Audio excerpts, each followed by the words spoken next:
টিপ চেনেলৰ প্ৰতিগৰাকী দৰ্শকসকলক স্বাগতম জনাইছোঁ। আজি এটা বিষয় লৈ আহিছোঁ ভিডিঅ' বনাবলৈ। আপোনালোকে যিকোনো ফটো আপোনালোকে এডিট কৰিবলৈ বিভিন্ন ধৰণৰ এপ্লিকেশ্যন ব্যৱহাৰ কৰে, বিভিন্ন ধৰণৰ এপছ ব্যৱহাৰ কৰে প্লে ষ্ট'ৰৰ পৰা। কিন্তু আজি এটা এপ্লিকেশ্যনৰ বিষয়ে আপোনালোকক আলোচনা কৰিব খুজিছোঁ, যি এপ্লিকেশ্যনৰ দ্বাৰাই আপোনালোকে এনেকুৱা ফটো আপোনালোকে এটা ক্লিকতে আপোনালোকে একদম উজ্বলাই ল'ব পাৰে, এটা ক্লিকতে আপোনালোকে এডিট কৰি ল'ব পাৰে। কোনটো এপ্লিকেশ্যন আছে সেইটো আমি দেখুৱাই আছোঁ। আপোনালোকে পোনপ্ৰথমে প্লে ষ্ট'ৰত আহিব। প্লে ষ্ট'ৰত আহি আপোনালোকে প্লে ষ্ট'ৰ চাৰ্চ বক্সত চাৰ্চ কৰিব। আপোনালোকে প্লে ষ্ট'ৰত চাৰ্চ কৰিব ৰেমিনি। আপোনালোকে প্লে ষ্ট'ৰত চাৰ্চ কৰাৰ পাছত আপোনালোকে দেখিবলৈ পাব ইয়াতে ৰেমিনি AI ফটো ইনহেঞ্চাৰ। আপোনালোকৰ সহায়ৰ কাৰণে এইটো আগতে ইনষ্টল কৰি ৰাখিছে, আমি এতিয়া অপেনিং কৰিব খোজোঁ। এপ্লিকেশ্যন অপেন কৰাৰ পিছত এনেকুৱাকৈ আপোনালোকৰ এপ্লিকেশ্যন আহিব। আপোনালোকে যিটো ফটো এডিট কৰিব বিচাৰে আপুনি সেই ফটোটো বাছি ল'ব।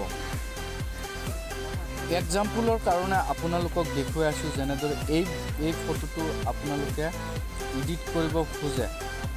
এই এপ্লিকেশ্যনটো এই ফটোটো আপোনালোকে কালাৰ গেটিং কৰিব খোজে, এই ফটোটো আপোনালোকে চিলেক্ট কৰিব।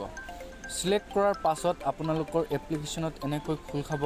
খোৱাৰ পিছত আপোনালোকে এডছ এণ্ড এডছ, ৱাটছ এণ্ড এডছ, আপোনালোকে ফটো অপেন কৰাৰ পিছত ইনহেঞ্চাৰ ৱাটছ এণ্ড এড, আপোনালোকে এইটোত ক্লিক কৰাৰ পিছতে আপোনালোকৰ এটা এড শ্ব' হ'ব।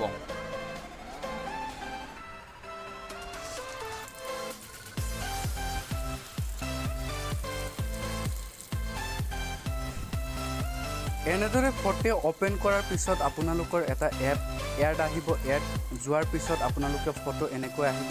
আপোনালোকে চিম্পলি ইয়াতে এটা আইকন দেখিব পাব। এইটো আইকনত আপোনালোকে লেফ্ট ছাইডত স্ক্ৰল কৰিব। ঠিক এনেকৈ স্ক্ৰল কৰিব। দেখা পাইছে আপোনালোকে এতিয়া আগতে যেনেকুৱা ফটো আছিল এতিয়া কি পৰিৱৰ্তন হৈছে, কি ধুনীয়া লাগিছে এতিয়া ফটোটো। আপোনালোকে এনেদৰে কালাৰ গেটিং কৰিব পাৰে। কালাৰ গেটিং হৈ যোৱাৰ পিছত আপোনালোকে ইয়াতে দেখা পাব ডাউনলোড। আপোনালোকে এইটোত ডাউনলোডত ক্লিক কৰিব। ডাউনলোডত যেতিয়া আপোনালোকে ক্লিক কৰিব আপোনালোকে ইয়াতে দেখা পাব ছেভ ৱাটছ এণ্ড এড। আপোনালোকে এই ছেভত ক্লিক কৰাৰ পিছত আপোনালোকৰ এটা এডভাৰটাইজ আহিব। এডভাৰটাইজ অহাৰ পিছত আপোনালোকে গেলাৰীত যাই আপোনালোকে অপেন কৰি